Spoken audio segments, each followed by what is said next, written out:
좋은 아침입니다. 바울의 2차 전도 여행 빌립보 전도 내용을 보고 있습니다. 오늘 본문은 사도행전 16장 25절에서 40절 말씀입니다. 25절 한밤중에 바울과 실라가 기도하고 하나님을 찬송하며 죄수들이 듣더라. 26절 이에 갑자기 큰 지진이 나서 옥터가 움직이고 문이 곧 다 열리며 모든 사람들의 매인 것이 다 벗어진지라. 자, 바울과 실라는 지금 죄가 없습니다. 게다가 로마 시민이기까지 합니다. 그렇지만 매질을 당하고요, 또 착고에 채여서요, 이제 감옥에 들어가게 되었습니다. 아마 한동안은 이 매질이라는 것이 하도 가혹한 것이어서 실성을 했을 수도 있습니다. 그러나 한밤중에 일어난 그들은 일어나자마자 하나님을 찬송하였습니다. 이 찬송의 소리는 신세 타령하는 그런 것이 아니었습니다. 뭔가 하나님 앞에 자기를 구원해 달라는 악을 지르는 소리도 아니었습니다. 참으로 감사가 넘치는 찬양이었고요. 그 찬양을 같이 옥에 갇혀 있는 죄수들도 들을 때 마음에 평안이 있고 들을 때 무언가 모르는 위로가 있었기 때문에 귀 기울일 정도의 찬양을 고백하고 있습니다. 그들은 지금 억울한 것이 있습니다. 매맞을 짓을 하지도 않았고요. 로마 시민들은 워낙에 재판 없이 매질할 수 없게 되어 있습니다.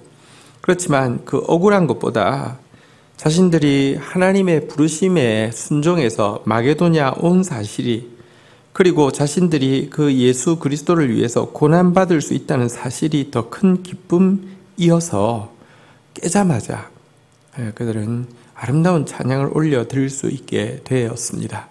이것이 진짜 기적입니다. 어쩌면 옥문이 열린 기적보다 여러분, 이 억울한 상황, 이 고통스러운 상황 속에서 정말 순수하게 찬양할 수 있다는 것 자체가 기적이죠. 그리고 이 기적 앞에서 하나님은 아름다운 찬양이 울려 퍼지고 죄수들도 그것을 귀 기울이고 듣고 있자 땅을 요동하게 하시고 모든 옥문과 모든 착고가 다 풀어지는 놀라운 위엄으로 화답해 주셨습니다.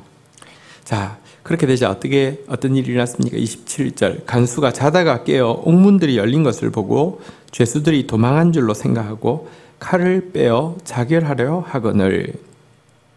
그런데 간수가 때마침 자고 있었던 것 같습니다. 그리고 소리에 깨서 보니까 모든 옥문이 다 열려 있습니다.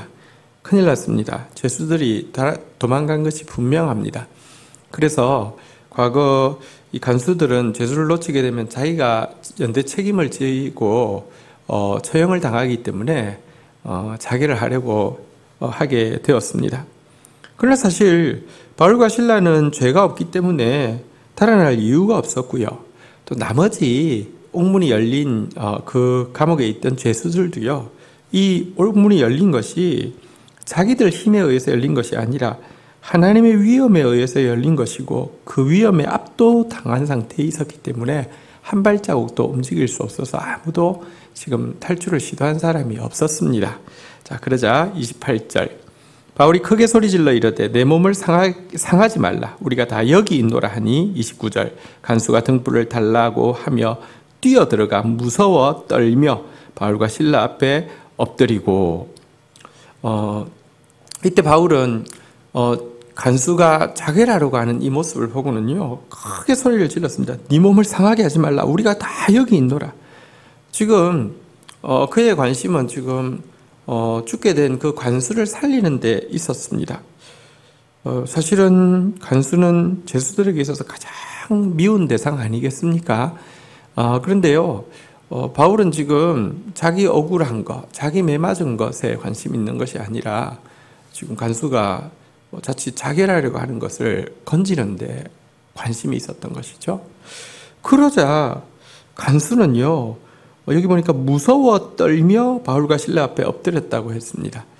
여러분, 옥문이 갑자기 다 열린 것도 놀라운 일이고, 옥문이 열렸는데도 달아나지 않은 것도 놀라운 일이고, 사실은 지금 죄수는 자기만 생각해도 급급한데 간수의 생명을 살리기 위해서 큰 소리치는 이 모습 앞에서 일반적으로 사람들에게서 볼 수 없는 무언가를 느꼈기 때문에 경외심을 느끼며 떨면서 엎드린 것입니다. 그리고는 그에게 이렇게 묻고 있습니다. 30절 그들을 데리고 나가 이르되 선생님들이여 내가 어떻게 하여야 구원을 받으리까 하거늘 31절 이르되 주 예수를 믿으라 그리하면 너와 내 집이 구원을 받으리라 하고 32절 주의 말씀을 그 사람과 그 집에 있는 모든 사람에게 전하더라.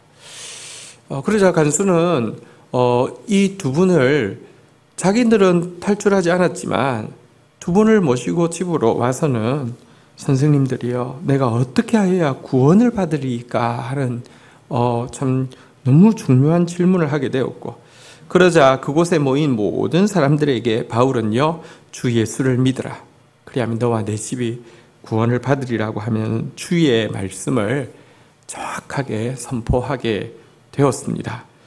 자 그러자 33절 그 밤 그 시각에 간수가 그들을 데려다가 그 맞은 자리를 씻어주고 자기와 온 가족이 다 세례를 받은 후 34절 그들을 데리고 자기 집에 올라가서 음식을 차려주고 그와 온 집안이 하나님을 믿음으로 크게 기뻐하니라. 그 밤에 놀라운 구원의 잔치가 일어나게 되었습니다. 먼저 이들은 하나님의 말씀을 받을 뿐 아니라 구원의 말씀을 받을 뿐 아니라 그 맞은 곳을 씻겨주고요. 또 구원의 말씀을 받을 뿐 아니라 자기들의 믿음을 세례를 통하여서 공적인 고백을 하게 되고요. 그리고 이 두 분을 위해서 음식을 정성스럽게 차려두고 또 온 집안이 다 복음의 잔치를 베푸는 이와 같은 일을 하게 됩니다. 구원받은 간수의 가족은 즉시 행동으로 자신의 구원을 증명하고 있는 것입니다. 정말 구원을 받았다고 하면 구원의 기쁨이 그들로 하여금 구원의 복음을 전한 자를 향한 선대하는 것과 또 그들로 하여금 믿음의 공적인 고백을 하게 하는 것 그리고 그 기쁨이 그들을 사로잡는 것 이것이 함께 하는 것입니다. 자, 이렇게 하여서 빌립보 교회는요 최상류층이라고 할 수 있는 자주장사 루디아와 최하류층이라고 할 수 있는 귀신 들린였다가 치유받은 그 여인과 그리고 중류층이라고 할 수 있는 간수와 그의 가족 이렇게 예수 믿는 사람들이 생겨서 교회가 출발될 수 있게 되었습니다. 자, 이제 35절 내용 보겠습니다. 날이 새매 상관들이 부하를 보내어 이 사람을 놓으라 하니 36절 간수가 그 말대로 바울에게 말하되 상관들이 사람을 보내어 너희를 놓으라 하였으니 이제 나가서 평안히 가라 하거늘 37절 바울이 이르되 로마 사람인 우리를 죄도 정하지 아니하고 공중 앞에서 때리고 옥에 가두었다가 이제는 가만히 내보내고자 하느냐 아니라 그들이 친히 와서 우리를 데리고 나가야 하리라 한데 날이 밝자 상관들이 이제 보냈습니다. 사실은 이들이 귀신 들린 여인을 고쳐준 게 무슨 죄가 되겠습니까? 상관들이 모르지 않지만 사람들이 막 소란을 뜨니까 그냥 이렇게 매질하고 감옥에 가둔 것이고요. 그 다음 날이 돼서 잠잠하니까 그냥 풀어주려고 하는 것인데요. 그러나 바울이 이상하게 여기에 대해서 정색을 하면서 그냥 가지 않겠다고 상관이 와서 우리 앞에서 우리를 친히 데리고 나가야지 우리가 나가겠다라고 이야기합니다. 왜냐고 하면 자신들은 로마 시민권자입니다. 사실은 이 상관은 그걸 몰랐죠. 로마 시민권자를 사실 재판 없이 매질하거나 투옥하는 것은 사실 사형을 당할 수 있는 큰 중죄입니다. 이 사실에 대해서 이야기하면서 그냥 나가지 않겠다고 와서 상관들이 와서 우리 앞에 서서 정중하게 이렇게 사과하고 하지 않으면 나가지 않겠다 이렇게 이야기를 하고 있습니다. 그러자 38절 부하들이 이 말을 상관들에게 보고하니 그들 이 로마 사람이라는 말을 듣고 두려워하여 39절 와서 권하여 데리고 나가 그 성을 떠나기를 청하니 자 그러자 이들은 정말 이제 겁을 먹게 되었습니다. 그리고는 나와서 정중하게 죄송하다고 하면서 대신에 이곳에 어쨌든 소요가 있으니 이렇게 이 성에서 떠나주시기를 간곡히 부탁드립니다. 이렇게 하게 되었습니다. 여기서 한 가지 좀 생각해 보도록 하겠습니다. 바울은 사실은 이 매질을 당할 때도 물론 이제 막 급하게 매질을 당했기 때문에 로마 시민권임을 밝힐 수 없었던 부분이 있겠지만, 또 의식이 돌아오자마자 고래고래 소리 지르면서 내가 로마 시민권자인데 감히 나한테 어떻게 이럴 수 있느냐 이랬을 수도 있는데요. 전혀 그러지 않았던 그가 정작 풀려날 때 왜 이 이야기를 했을까요? 이것은요, 자기가 로마 시민으로서의 권리를 내세우는 이유는 이 상관들이 사람들을 함부로 이렇게 로비하는 사람들의 말만 듣고 함부로 행동하는 그 오류를 다시 행하지 못하도록 경고하기 위함도 있고요.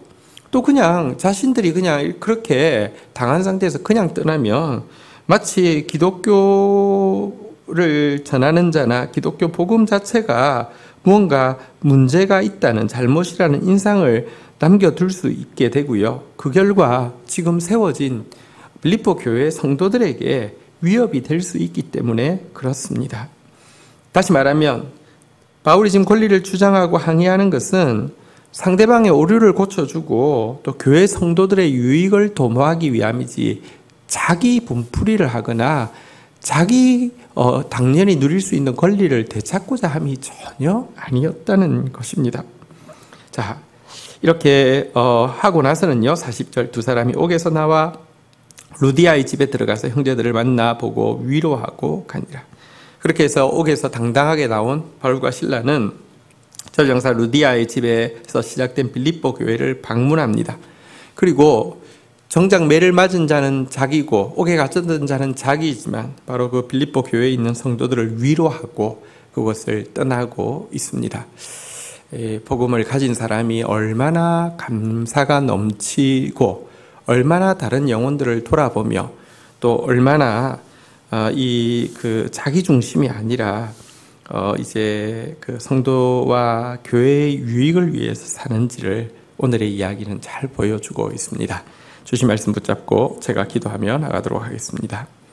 하나님 감사합니다. 억울하게 매를 맞고 갇혔음에도 불구하고 그리스도의 복음에 순종할 수 있음에 감격하고 그리스도를 위해서 고난받을 수 있음에 감격하여서 가장 먼저 찬양이 나왔던 바울과 실라의 모습을 봅니다. 그리고 그 아름다운 찬양에 화답하셔서 모든 옥문이 열리게 하시고 모든 착고가 풀리게 하신 또 하나님의 또 구원을 보게 됩니다. 주님을 찬양합니다. 우리가 할 것은 정말 감사밖에 없음을 고백합니다. 그리고 이 순간에서도 이 간수의 생명을 건져주고 또 간수의 가정의 영혼을 구원하는 데 사용되어진 하나님의 사람들의 모습을 보게 됩니다. 주님, 그리고 이렇게 세워진 빌립보 교회의 안위를 위하여서 또 이 잘못한 이 상관들의 오류를 수정하기 위하여서 또 당당하게 자기의 신분을 밝히고 있고 또 마지막으로 빌립보 교회 성도들을 위로하고 또 그 길을 떠나는 바울의 또 목자의 모습도 보게 됩니다. 복음을 가진 사람답게 정말 감사가 넘치게 하여 주시고 영혼들을 돌아보게 하여 주시고 참으로 당당한 사람으로서 오늘도 살아내고 또 우리 주위에 있는 사람들에게 생명의 영향력과 위로를 끼치는 하나님의 사람으로 살게 도와주시옵소서. 예수 그리스도의 이름으로 기도 올립니다. 아멘.